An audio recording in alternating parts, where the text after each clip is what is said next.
Hi, everyone. Welcome back to another Paper Pioneer here on the Oldie Dave channel. I'm here with Jay. How are you doing, Jay? I'm doing pretty good. How are you doing, Dave? Not bad, but with a matchup I'm not that familiar with. On the right, we got Mono Black. We know this deck. We've seen this multiple times on the channel. On the left, we've got Dimir Control. Now, I haven't played it, but apparently you've got quite a bit of experience against this deck. Yeah, so Dimir Control, it's not as popular as Blue White Control, but it's still pretty good. The main reason to play it, is you get access to Thoughtseize and Fatal Push, so your removal suite's a little bit better. This Dimir Control deck actually runs 4 Narset and 4 Days Undoing. And if you don't know about that combo, Days Undoing makes you discard your hand, draw 7 cards, both players. Narset stops your opponent from drawing any extra cards. So basically, you draw 7 cards, they draw 1, and it's a pretty good exchange. And here we see a Misery Shadow turn 2 for Mono Black. Okay, so this particular build, we won't be seeing any torrential gear Hulk shenanigans. In particular, we're just seeing really just straight up control and draw starvation. Yeah, so in terms of the finishers, there is Shark Typhoon, Hall of Storm Giants, Hive of the Eye Tyrant, and then Soren the Mirthless. Those are the only win conditions in the deck. Okay, so we're either going to see a very quick mono black beatdown, or we are going to see a grind fest. We're not got very far into the game here, but we're already seeing them on 13 life. Misery Shadow can bang quite hard for the fact that it can pump its own self like with the one black every time. Um, yeah, there's the big key is to get Narset down and to basically empty the mono black hand, right? Yeah, I think the thing is there's only a Fatal Push and another card in the Mono Black hand. I think Mono Black is not that worried about the Narset. I think they're just on the beatdown plan. But never mind. Maybe they are. They choose to Murderous White Rider the Narset, so that's gone down, and then they Misery Shadow in for 3. That's interesting. Like they could have gone the other way and Misery shadowed Narset and actually got the Murderous Rider down. Um, but I think they may be valuing the fact that sweepers are aplenty at 4 mana, and Yeah, there's I another Narset in believe hand though. I believe Dimir Control. This deck list played 2 Ritual of Suit, which would hit pretty much every creature in Mono Black's list apart from Phyrexian Obliterator, Shieldreds. And here we see the other Narset come down. I believe they're just looking for removal here. They're probably just hoping to hit a Fatal Push to save themselves some damage. And it looks like they hit 4 lands. Oh, no, sorry, 3 lands and a Narset. Yikes! Well, we just could be seeing a quick game one here. Um, that's Yeah, come that's if coming in I for 7. 6. If I'm Mono Black, hitting for 6 here just feels so good. You get them down to 3. Dimir Control now can't play things like Thoughtseize that easily. If they have any Murderous Riders in their deck, they wouldn't be able to Swift End those that easily. So it's looking pretty good, and they're going to Narset to try and find something. I can't see what they've found. Is that a Cling to Dust? Cling to Dust is good. It does gain them through life, but only if they can remove one of the creatures on the board. Yeah, this might be a very quick go to game too. They're picking up sensor.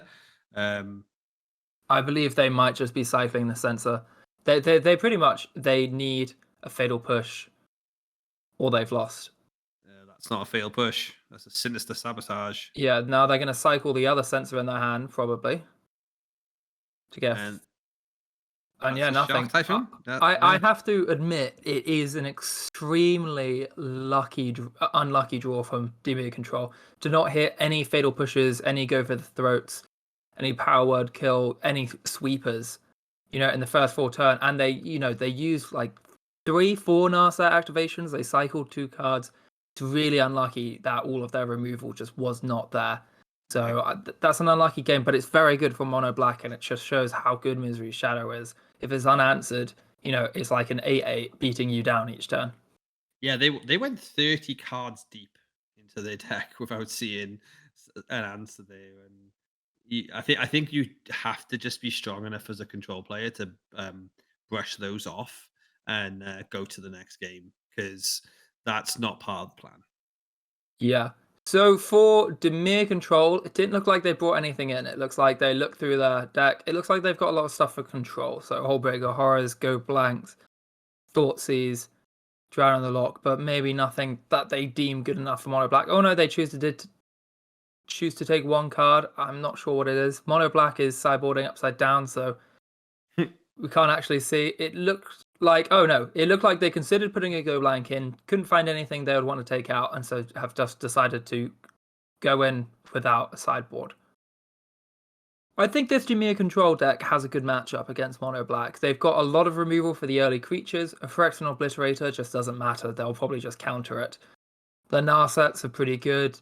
Mono Black, I know we saw them put on a clock last game, but it's unlikely they'll be able to put on a clock against a Fatal Push or two. So they've got a lot of time to draw. And if it gets into the late game, Memory Deluge, it just wins you the game. You know, you get a draw and see so many cards with Memory Deluge, and then the Planeswalkers just provide so much value. It's going to be really difficult for Mono Black if the game goes long. Yeah, these guys just this is going to be the power of being on the play, which we all know is such a big factor in Pioneer, is going to should pretty much come to precedent here. The fact that they can get to that format, that magic 4 mana for sweepers, is going to be important. Sheldred is pretty much the fear card that they're not going to want to see. The only thing about the particular build of mono black we got here is they're not 1 drop into 2 drop. They 1 drops are basically Thoughtseize and Fatal Push, and then they start the gifted Etherborn just rider curve. So they don't get to go fast that often, as we saw in that game. Like one or two removal pieces, and Dimir would have got back on top. They're straight in with a Thoughtseize, though. They're going to take away the Fatal Yeah, Push, I'm guessing. I'm a bit surprised by the shocking of Watery Grave there. I think Dimir Control might have thought that Mono Black had any 1-drop black creatures, but I don't think they do, and I'm not sure what they would be. Maybe Blood-Soaked Champion. And now, I mean, they could have cycled the Censor, but Censor's pretty good on turn 2. So I'm not sure why they shocked themselves, and it could actually matter in a matchup like this. It looks Yeah. like their hand is pretty good though. They've got Fatal Push, Narset, Land, ooh, and a Day's Undoing, but then another Thoughtseize. And it is likely that Mono Black has brought in Jurassic. Oh, they've triple Thoughtseize. That's insane. So now Dimir Control is down to a Fatal Push and a land.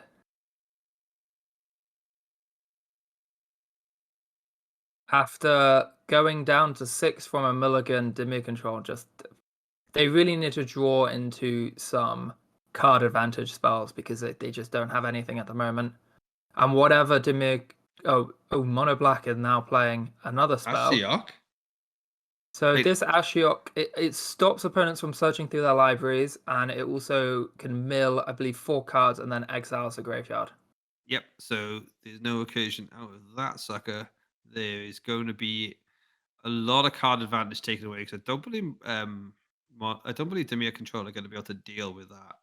Yeah, and it's funny because Dimir Control actually just picked up a Field of Ruin, and they would like to Field of Ruin that hive, but if they do that, they will go down a land, and Mono Black will be able to go search because Ashiok stops you from searching your library, I believe.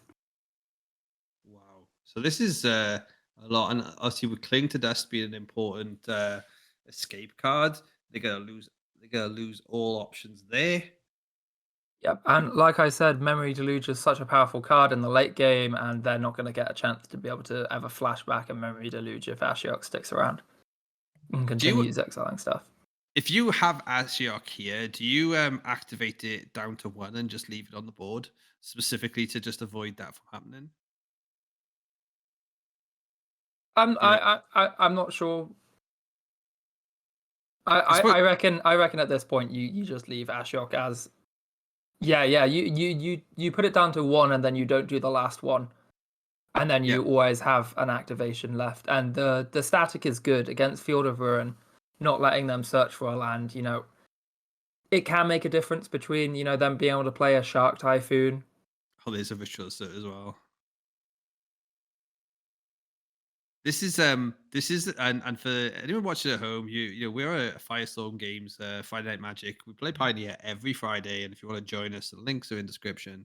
Um, but this is probably one of your greatest examples of your local people knowing your local decks and the sideboards becoming a little bit too tacked. We don't see Ashiok Planeswalker many times, especially this one, but plenty of Grease Fang, plenty of recursion being played locally. And this mono black player has just gone, I'm coming to play. I'm going to be putting this in my sideboard. And it has hit this to be a control deck smack in the face. Yeah, Ashiok. I think the best matchup that you can play an Ashiok against is actually Lotus Field combo because it stops them from Dark Petitioning or Emergent Ultimatum. Yep. And we have regular players of that deck here on the channel. And So they may yes, have found their path to victory here. They've picked up a Shark Typhoon, I believe. They could hard cast Shark Typhoon. They've which they got a are. Fatal Push in their hand, and if they just keep drawing into spells, they can create an army of sharks. So they may have crawled back into it. That was probably one of the best top decks they could have had. Of course, they will need to draw into a few instants or sorceries now. But Okay. if they could chain like a Consider or a Deluge into a couple of spells, they can build up quite an army of sharks. And Mono Black has no ways. Oh, they do have Invoke Despair if they are playing Invoke Despair. That was not the worst for cards to lose. It was only a consider amongst those spells. And I wonder what he's looking through exile. What is he looking for? Yeah, I'm not sure what he's looking for either. They're on 5 mana themselves, 4 mana themselves. So we are one off Invoke Despair range, which obviously does win the game right here. He actually can't activate the scoreboard. But there we go. We go up to 16. Oh, Necromentia. So Oh, so that's why I was looking through the exiled. What do you think they're gonna name? um, maybe specifically Days Undoing. They were maybe looking to see was there any Planeswalker removal, or Yeah, any. maybe. Maybe they would name Ritual of Suit if they Yeah, think that they possibly. could have another one, just because Ritual of Suit does sort of clear the board at the moment. I'm not too sure. Oh no, it looks like no. Oh no, they What they have they named? they name and reveal the hand, don't they? So that's why. Yeah, yeah. So they already knew that there was a Fatal Push in their hand as well. Ooh, did they name Sauron? No, but they did go past Days Undoing. Oh, so Um, whatever they named is not in the deck. so So this will possibly be Ritual Assault. well. I think oh yeah, we didn't see a Ritual of Suit. We saw an extension event.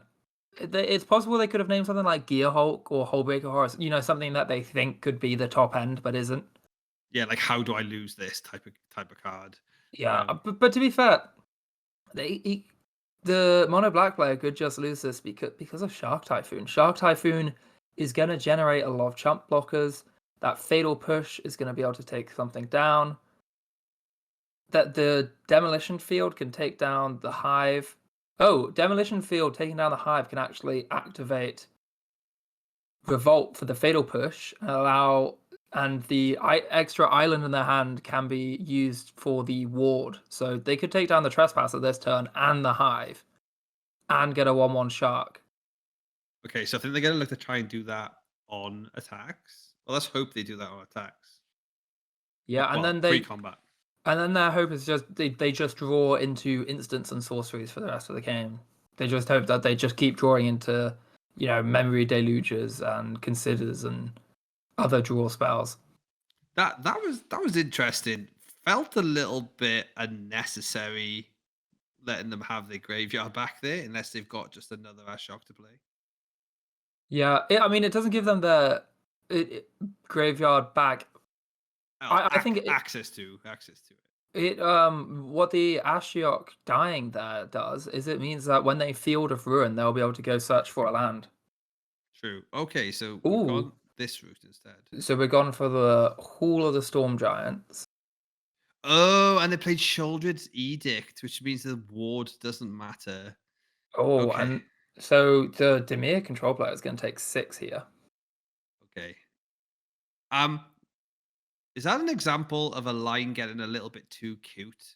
So, we mentioned that they could have gone the demolition field of fatal push route. Um, that, but they were maybe thinking, oh, okay, I can get a positive trade here with this and not go down so much. It really has cost them. I think their next rule was a Shark Typhoon, not an instant and sorcery, but potentially they have enough mana that they can Fatal Push an attacker, cycle the Shark Typhoon. I mean, they're still in this. I'm not sure for how long. It does look like their backs against the wall, but that hard cast Shark Typhoon earlier will make every spell they cast, a 2-for-1 basically.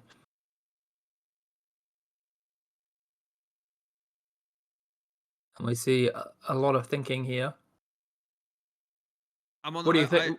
I What do you like. I think, like. Dave? I like the field of ruin. The field of ruin. The hive. Get rid of the. Get rid of the graveyard trespasser. Um, and then use your shark typhoon to chump. And then Yeah. like you say, just hope. Sometimes you just gotta play to an out, right? Like they're probably looking to now just do this on um like pre-attacks on their turn. They're moving to combat. Okay, so we're gonna see what they're deciding to do. They might just make a big shark and fatal push, which also works, especially because they didn't attack with the hive. So here we see the fatal push. They get a 1/1 shark, and they might be block. They might be chump blocking. They might use the field. I'm not too sure. They might make another shark. If they cycle Shark Typhoon here, it would make a 3/3 shark, right? And they would be able to double block. True.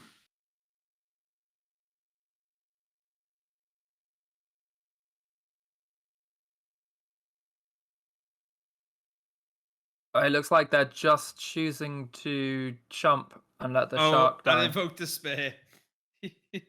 Oh, Okay. that's just game then, because they don't have That's a just planeswalker to game. sacrifice. So okay, well, just another great game for Mono Black. We're seeing this deck on the rise in the meta, especially with elements such as Waste Not decks. The Waste Not decks with forcing the discard, getting to shoulders are really rising. Keep an eye here on the channel for further games like this. Any last thoughts, OJ? Yeah, I thought it was a shame for Dimir Control that first game. They just didn't really find anything. And that second game, it just feels so unlucky. It is probably the best hand Mono Black can have against a control deck. It's 3 Thoughtseize. So it just felt like there was no chance of Dimir Control in game 2. They almost brought it back, but yeah, Invoke Despair is going to get them every time. Yep, absolutely no chance this evening. Catch us here for more games on the channel. Please like and subscribe, and we'll see you on the next one. He got absolutely shit on there, didn't he? Yeah, I thought you told me it was a 3-game one. I think this is one of those nights though where people just got wrecked and they just played on through because we had Azorius control matchups on the other game on the other tables.